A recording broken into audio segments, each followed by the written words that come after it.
There are moments so dark that even the memory of light feels like a luxury. And that is exactly where this story begins. A place with no dawn, no night, only an endless sea of fire stretching into eternity.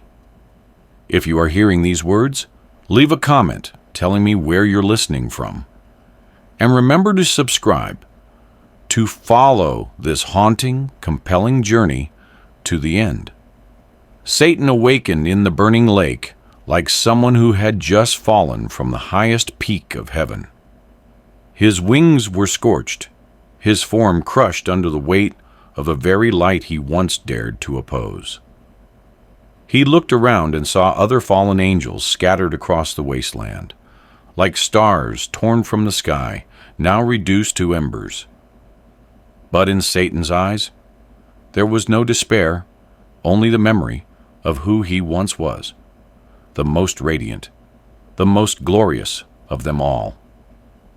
The true pain was not the fire around him, but the knowledge that he had once stood so close to the light, and would never touch it again. He rose slowly, painfully, yet with a pride that refused to die. His voice echoed across the abyss, sharp and defiant, as if daring fate itself to answer. He declared that it was better to reign in hell than to serve in heaven. His tone did not tremble.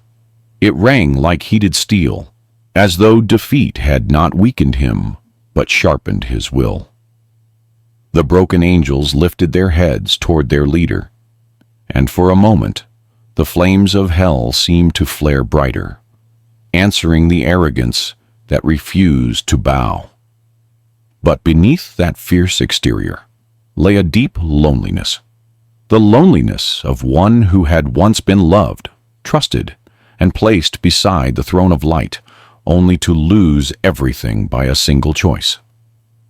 Sometimes it takes just one moment of pride to cast a soul from heaven into the abyss. And now, standing in the heart of this fiery waste, Satan knew there was no path back. Only darkness remained, and ambition, and the vow to build a kingdom where light would never reach again. There are places not meant to be seen with the eyes, but to be heard through fear. And deep in the heart of hell, glowing like molten iron, a city rose from the ashes, Pandemonium, the capital of those who once carried the shape of light. Inside its blackened halls, the fallen angels gathered, their torn wings reflecting the fire like shards of broken glass. The air was thick with humiliation and hatred, the taste of defeat still fresh on every tongue. Some demanded another assault on heaven, fueled by what little strength remained, desperate to reclaim their lost glory. Others, exhausted and hollow, accepted that the war had ended and they had lost. The entire chamber felt like a sea of flames, arguing with itself, every voice a wound still bleeding. Then Satan entered, and the room fell into a sudden, unnatural silence, as if hell itself held its breath. His eyes did not blaze with madness, but with a calm born only from those who have touched the deepest depth of pain. He let the arguments burn out, then spoke with a voice so steady the silence seemed to sharpen around it. He told them that another attack on heaven was useless. Raw power was no longer their weapon. But something new had been created above, a fragile creature, smaller, weaker, yet loved by God with an affection Satan once tasted and forever lost. Humanity. Satan proposed a different path, one colder and far more deliberate. They did not need to win a war. They only needed to make mankind fall. If they could destroy what God loved most, then heaven itself would feel defeat in a way it had never known. The chamber erupted with dark approval. Their power was gone, but their cunning, pride, and hatred remained intact. And in the red glow of hell's eternal furnace, the first counterstrike of the underworld was born, not forged from swords or storms, but from words, temptation, and the fragile weaknesses of the human heart. In the deepest corner of the abyss, Satan allowed himself a cold smile. The next battle would not be fought with wings or fire, but with the darkness he was about to plant inside the hope of a newborn world. In heaven, where light has never known the touch of darkness, an unusual silence spread across the radiant expanse. It was not the silence of peace, but the silence of spirits watching the abyss with a concern no words could fully capture. Heaven understood that Satan would not remain still in hell. The war was not over. It had only changed its shape. In the brilliance of white fire, God looked upon the newborn world, where humanity stood innocent and unguarded, carrying within themselves the most dangerous gift of all, free will. He said that love has value only when it is freely chosen, and without freedom, even devotion becomes nothing more than a shadow. The angels bowed their heads, feeling the weight of that truth. Free will meant humankind could stand strong, but it also meant they could fall. And heaven, though almighty, would not interfere with the choice of a soul. In a haze of living light, God spoke of Satan's intention to break the human heart, knowing it was the quickest way to wound heaven itself. But as the words echoed, another light stepped forward, warm and deep, emerging from the center of the eternal throne, the Son. He carried no weapons, no display of might, only a calm so profound that the entire host of heaven lowered their gaze. He said that if humanity fell, he would descend to the world below to bring them back, not by the sword, but by the sacrifice of himself. Not through power, but through a love capable of touching the lowest chambers of the human heart. Heaven did not tremble, but the hearts of angels did. In the brightest place of all creation, they witnessed a truth even heaven could not hide. Love always demands a price.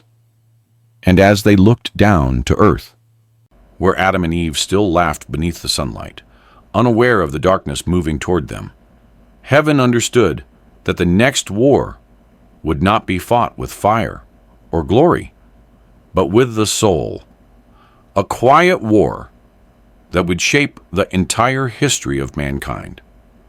Satan slipped into Eden like a shadow that had forgotten how to belong to the light. The air there was unlike anything he had known since the fall, warm and alive, carrying a purity that made the fires of hell feel even colder.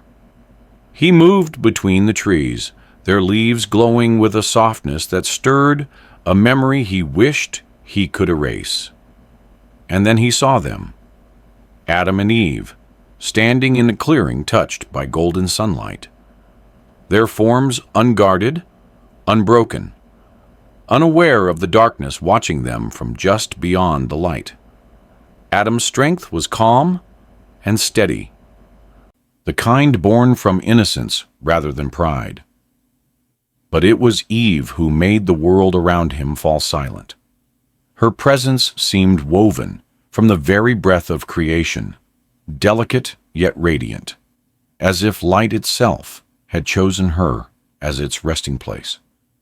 Something sharp twisted inside Satan. It was not anger. It was not even hatred.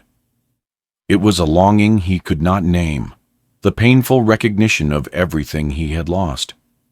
He watched the way Eve moved, the way her laughter softened the air, the way Adam's gaze warmed when it settled on her. And in that moment, something far more dangerous than rage awakened in him. Jealousy, a jealousy so deep it felt like a wound reopening. Why should these fragile beings possess the love he once knew? the affection he once carried with every beat of his wings. Why should they stand beneath the light that had cast him out forever?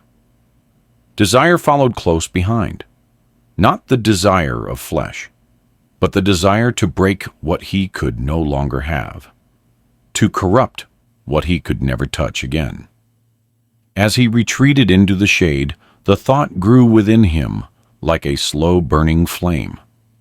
If he could not return to the light, then he would bring the light down to where he had fallen, and Eve, the first beauty of the new world, would be the key. Raphael arrived in Eden on a beam of quiet light, his presence gentle enough not to frighten, yet powerful enough to bend the air around him.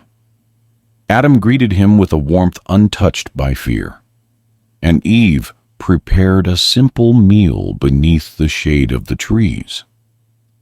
The innocence of the garden wrapped around them like a song. But Raphael's eyes carried a weight that did not belong to paradise. Adam sensed it first. When the meal was finished, he leaned forward and asked the question that had been echoing in his heart since the angel's arrival. What happened in heaven? Why had a war ever begun in a place of perfect light? Raphael hesitated, not from fear, but from sorrow. Then he began to speak. He told them about Lucifer, once the brightest of all angels, the one whose beauty drew the gaze of heaven itself. But pride had taken root in him, subtle at first, like a reflection admired too long. Lucifer began to believe the light was his own, not a gift, but a birthright. When God revealed his Son as sovereign, Lucifer's pride ignited into defiance. He whispered rebellion into the ears of angels who trusted him, promising a glory greater than obedience. Raphael described the moment heaven shook, not from violence, but from heartbreak. Angels who had once sung in harmony tore themselves apart, divided by a lie wrapped in beauty. Lucifer's followers rose in a blaze of arrogance, and the first war in existence began. Raphael's voice dimmed as he recounted the battles, the fall, the moment the sun cast Lucifer and his legions into the abyss. Smoke and lightning, wings burning, cries swallowed by the void. When he finally fell silent, the garden felt different, as if the wind itself mourned the memory of what had been lost. Adam looked at Eve, suddenly aware that their world, though perfect, stood on the edge of something dangerous and real. Raphael's final words lingered like a shadow beneath the sunlight. Pride was the seed of every fall, and even in Eden, it could take root if left unguarded. Raphael's voice deepened as he began recounting the war that shattered the harmony of heaven. What Adam and Eve heard was not just a history, but a wound still glowing beneath the memory of light. When Lucifer declared his rebellion, he did not whisper anymore. He roared it across heaven, gathering legions who believed his beauty was proof of greatness, and his charm a sign of destiny. The first day of battle dawned not with sunrise, but with wings igniting like living swords. Angelic armies clashed in the sky, their cries echoing across the golden fields. The faithful fought with a grief sharper than steel, for their enemies were once their brothers. Light struck light, thunder folded into itself, and heaven trembled under the weight of pride turned violent. On the second day, Lucifer unveiled weapons of unimaginable force, engines of celestial fire twisted by arrogance. They tore through the ranks of loyal angels, driving them back, scorching the gates of the highest courts. Heaven dimmed, not from defeat, but from sorrow. Even the stars held their breath, and then came the third day. A silence swept across the battlefield, the kind that comes before a storm that does not show mercy. The sun stepped forward, not with an army, not with rage, but with authority so pure the air bowed in reverence. With a single command, his chariot of light descended, brighter than the heart of a star. The rebels tried to stand against him, but their weapons melted like shadows under the sun. With a sweeping force that was neither anger nor vengeance, the sun drove Lucifer and his legions across the edge of heaven. The gates opened not to welcome them, but to cast them out. They fell, burning, screaming, breaking, until the abyss swallowed them whole. Raphael paused, his gaze heavy with the memory of that brilliance and that loss. Heaven was restored, but never again untouched. The war had ended, yet its echo remained, a reminder that even in a perfect world, the smallest spark of pride can become a fire strong enough to challenge the stars. Raphael's tone softened, shifting from the thunder of war to something gentler, like the first breath after a storm. He told Adam and Eve that after the rebellion was crushed and heaven restored, God turned his gaze toward the emptiness below and chose to create something new, not from power alone, but from intention, meaning, and love. In the beginning, there was only silence. Then, with a single word, light cracked open the void, spreading like dawn across an endless sea of darkness. The heavens unfurled, stars scattered like sparks from the hand of the Creator. On the second day, the waters were lifted and shaped, a sky forged between them, as delicate and vast as a promise. On the third day, land rose from the deep, clothed with forests, mountains, and fields bursting with color. Raphael spoke of flowers opening as if waking from an ancient dream, and rivers running as though they had been waiting for someone to hear their song. On the fourth day, the sun and moon were placed like guardians above the world, marking seasons, guiding cycles, giving rhythm to the breath of creation. The fifth day brought wings and fins and every creature that moved with freedom across sea and sky. And on the sixth day, God shaped humanity, not with thunder or fire, but with his hands, breathing life into beings meant to reflect his heart. Raphael said that of all the wonders in creation, humans alone were given the ability to choose, to love, to dream, not as servants, but as children. As Adam listened, something warm stirred inside him, a quiet realization of how intentional his existence truly was. The world was not an accident. Life was not a coincidence. Every breath, every sunrise, every step he and Eve took in the garden was part of a story written with tenderness. Raphael smiled, for this was the truth he had come to remind them. Heaven may have been made of glory, but earth was made of love. Raphael's smile deepened as Adam asked about something far more mysterious than war or creation.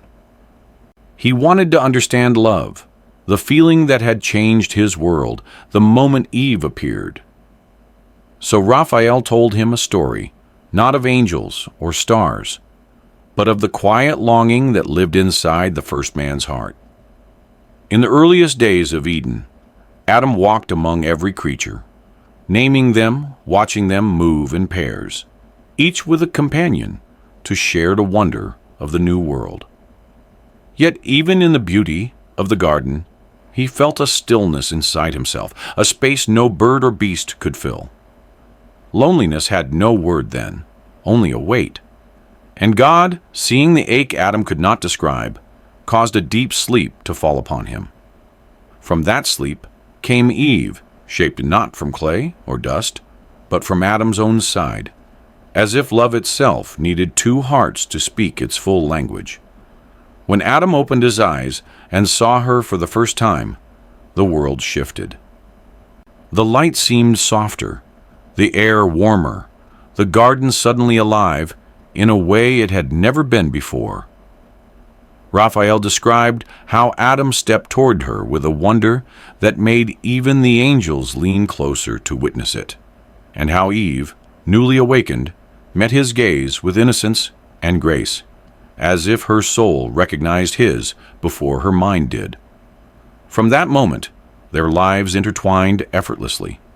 They learned to walk together, laugh together, breathe together. Not because they were commanded to, but because love pulled them toward each other, with a force older than language. Adam listened, overwhelmed by the truth of it. His love for Eve was not an accident, not a random spark, but the first melody written into a heart of humankind. Raphael's voice softened into a whisper as he finished. "Love," he said, "is the most beautiful part of creation, but also the most fragile. And in the days to come, it would be tested in ways neither Adam nor Eve could yet imagine. There are moments in history where the world doesn't break with thunder, but with a whisper. And Eden's first crack began on a morning so quiet that even the birds seemed unaware of the shadow moving beneath the trees. Eve wanted to wander alone that day, not out of rebellion, but out of curiosity, a desire to prove she could understand the garden just as deeply as Adam did. Her intentions were innocent. But innocence has always been the doorway pride waits behind. Satan watched her from the branches of the forbidden tree, clothed in a form both strange and mesmerizing, his voice ready to slip into the soft spaces of her mind. When Eve approached, he did not begin with lies. He began with admiration. He praised her grace, her beauty, her intelligence, lifting her above every creature in Eden. No one, not even Adam, had ever spoken to her like that. Each word was a thread pulling at something fragile inside her. Why should she remain less than what she could be? Why should limits define her, when the whole world seemed built around her potential? Then came the question that changed everything. Why is this fruit forbidden? What could possibly be dangerous about knowing more, seeing more, becoming more? Satan did not push her. He simply tilted her heart toward its own reflection. And Eve, stirred by a desire she mistook for purpose, reached for the fruit. The moment her teeth touched it, Eden trembled, not violently, but like a breath caught in sorrow. Knowledge, sharp and heavy, rushed into her, and something inside her shifted forever. When Adam found her, the fruit still warm in her hands, fear flickered in his eyes. He understood instantly what had happened. He saw the change in her, saw the innocence slipping from her like a fading glow. She begged him not to leave her alone in the consequence of her choice.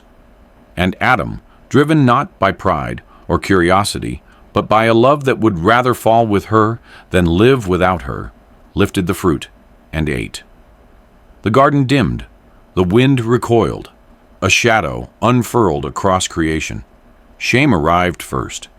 They looked at each other and felt exposed for the very first time, their hearts heavy with a truth too sharp for words. Desire turned into blame. Love turned into confusion. And the world that once breathed in harmony suddenly felt tight and unfamiliar. They tried to hide, from themselves, from each other, from God. But hiding was a new feeling too, and it tasted like fear. Heaven watched in silence as the first sin took root, not as a thunderous act of evil, but as a longing to be more than what they were meant to be. And in the heart of Eden, where light once danced without limit, the echo of that choice began to ripple outward. shaping the destiny of every soul yet to come. For the fall of humankind did not begin with cruelty. It began with a whisper, with loneliness, with pride disguised as possibility. And the world would never be the same again. The Garden of Eden no longer felt peaceful. It breathed differently now, as if creation itself recoiled from the weight of what had been done. Adam and Eve stood close, yet the distance between them had never been greater.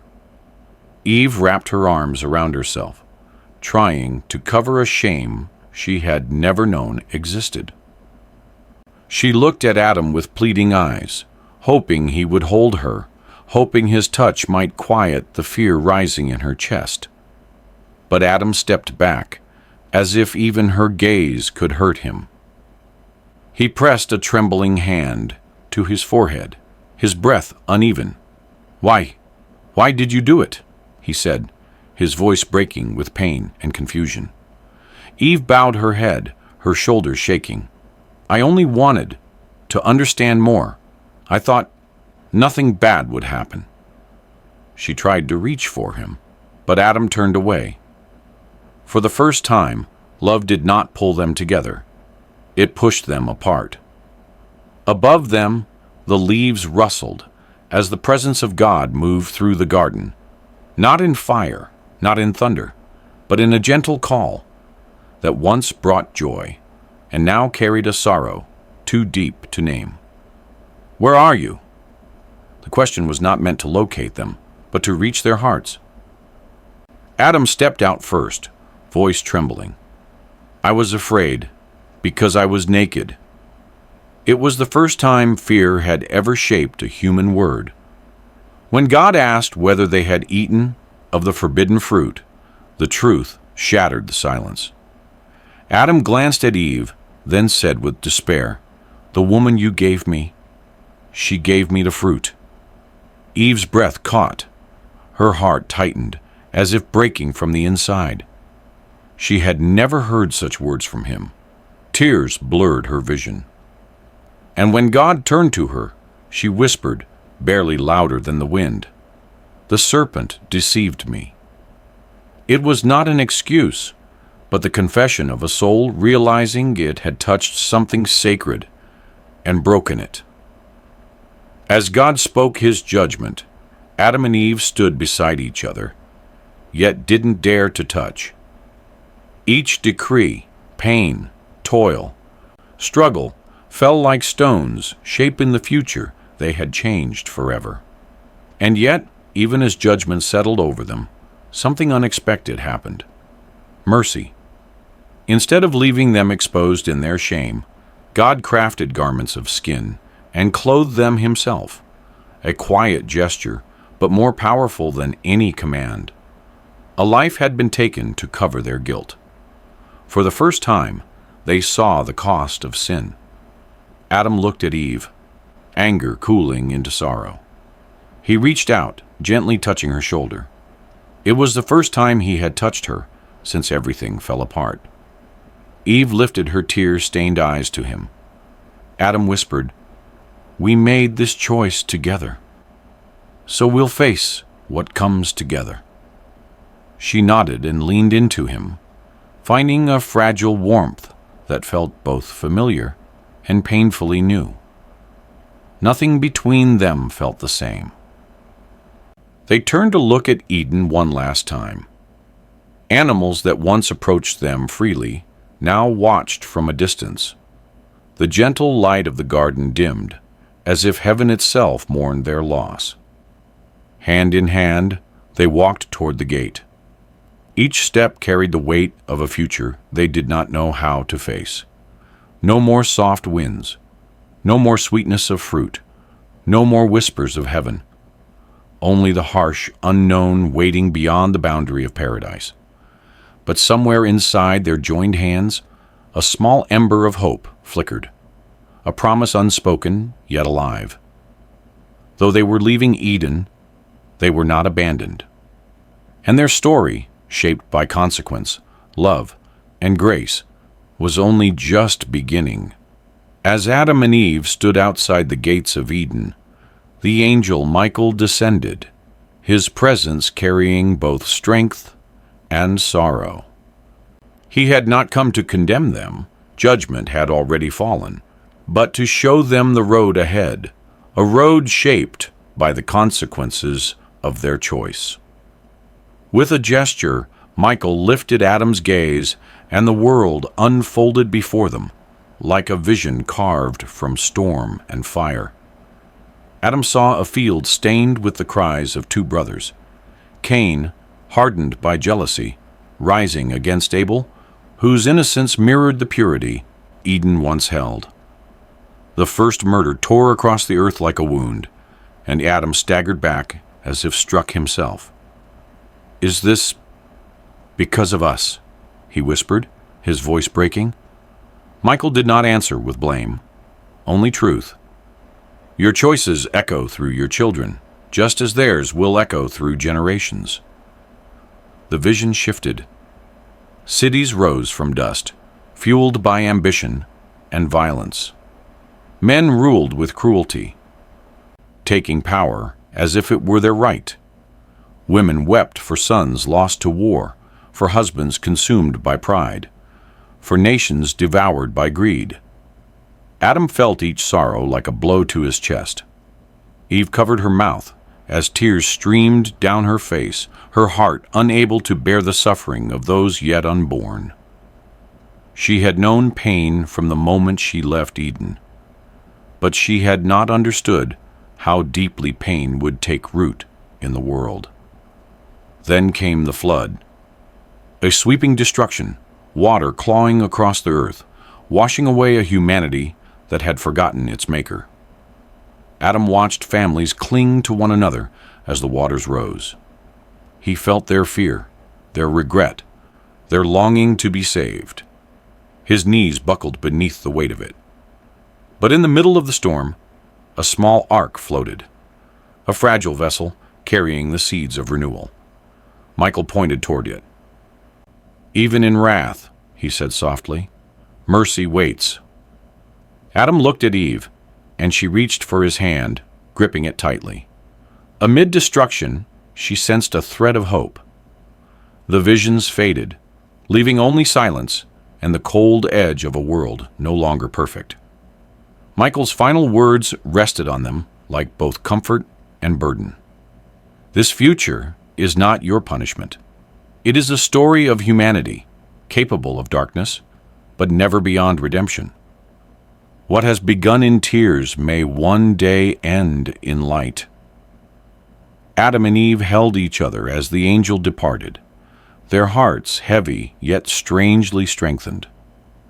The world ahead would be carved in sorrow, but in that sorrow lived a promise that neither of them fully understood. Not yet. The visions of devastation faded, but Adam and Eve remained trembling, their fingers still intertwined, as if the darkness they had seen could swallow them if they let go. Michael, with eyes both fierce and compassionate, turned their gaze toward a new horizon. "The world will wander far from the one who made it," he said, "but the story does not end in despair." The earth unfolded again before them, and this time the images carried both weight and possibility.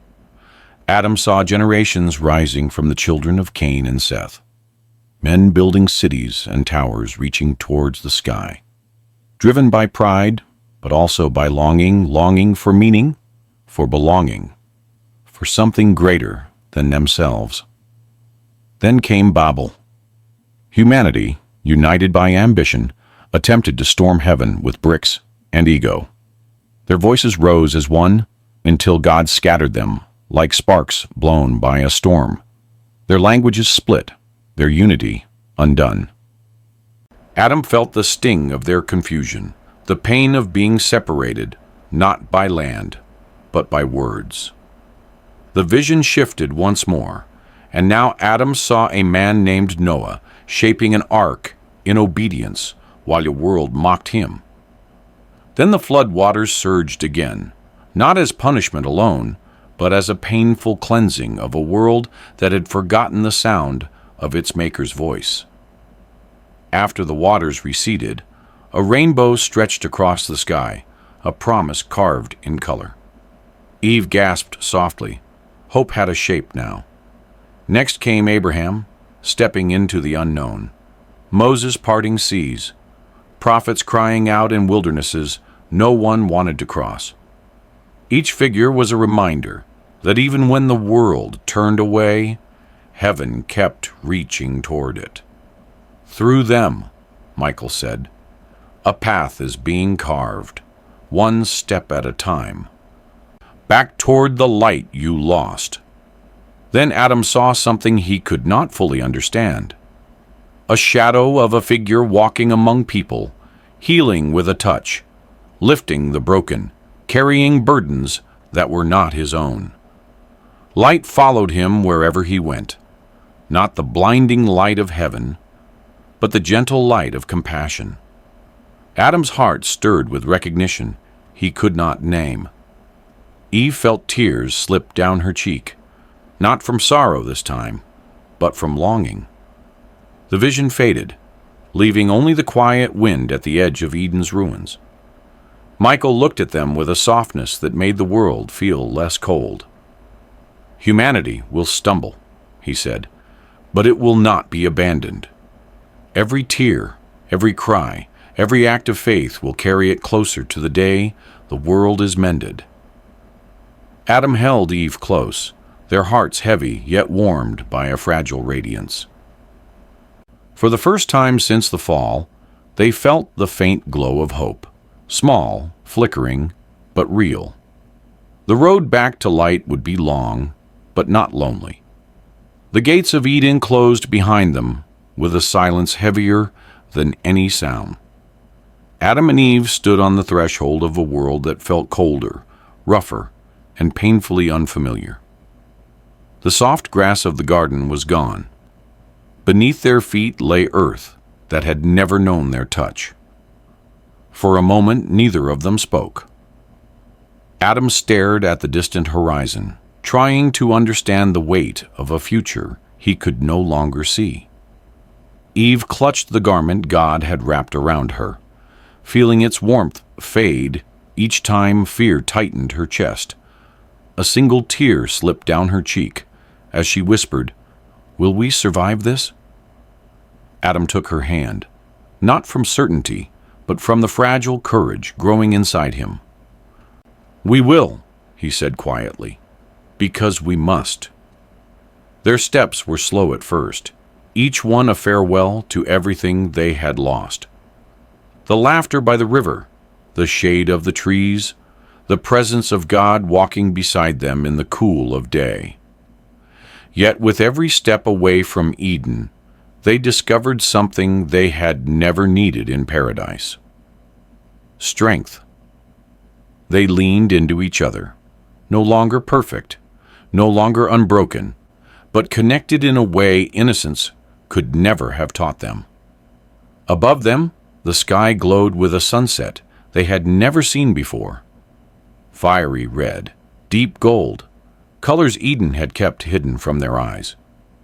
It was beautiful in its own wild way, as if the world itself was reminding them that wonder still existed beyond the gate. Behind the veil of heaven, angels watched with sorrow, but also with quiet faith. Humanity's story had begun not in triumph but in loss. Yet loss awakened something powerful within them, something neither had known until that moment: the ability to hope. Adam squeezed Eve's hand as they stepped farther into the fading light. They were no longer the children of a perfect garden. They were the parents of a world that would rise, fall, break, and heal. And although Eden was behind them, the path ahead carried a promise greater than paradise. Love would follow them. Mercy would follow them. Redemption would find them.